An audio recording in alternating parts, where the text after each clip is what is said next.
Shukor nakaslem jong unongsan hima.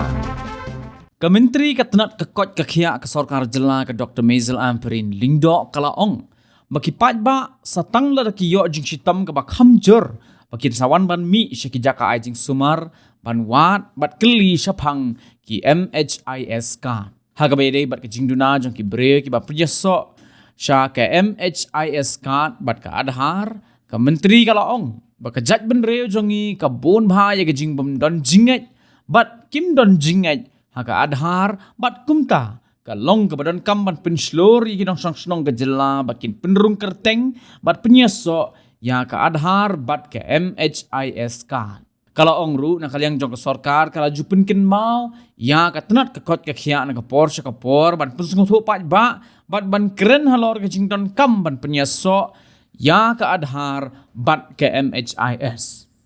But non-coverage, not 90 yet, no? 80%. Yeah. We've not even reached 78%. No,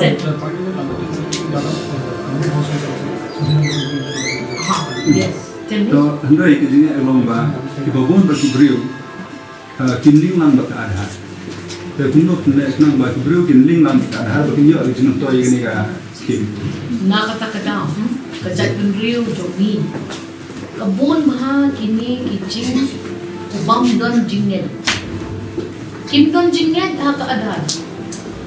Kim don jinget ha ka MHIS. Tak hadu bandala pangjur ibahayen jong katukiyen. Tingini om yaki patpa. Ka department ngalatip om yaki. Time and again ngalapan kermau yaki. Awareness. Keren siya pangkata. Kipai pa kala kamsuk ini mentaban register ya keadaan linkage dari katanya. Kadon kendit ke problem katu seeding. Hakaba katu company ni hapan pendela kemudian kidon katu kati kijingwit kijingwan. Tangba lada upai pa umle ya kata hakapon ukot uklan usad.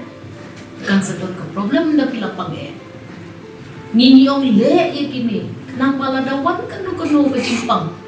Ne kecing syak ban ben halor kono kerukong. Lada pilek lupakan ba. Bidang ki offline facilities ru. Menteri Ramba jungi urale cedeli ru kan keren ni. Balada kipat ba jungi kimla banle ya ke seeding jong ka adhar. Kumno ngide banle. Tingila ya keren hadeli. Mentak ko offline facility ru kaladon. Kini kibalik le ikadigaling ngilaya kana ba ngilaya don meeting ru baki. Tinggal langit ba ladaya trader kan kanung don kajik. Rekumba kalau menta kibon ki kendram ki jingbom sungtu kajik padat kadai menta ban simplify ban pesuk ikajik sungtu jom kita ki messages ki bingi ayu buat ba. Manpet baka nunggang kajing apatin na kanong.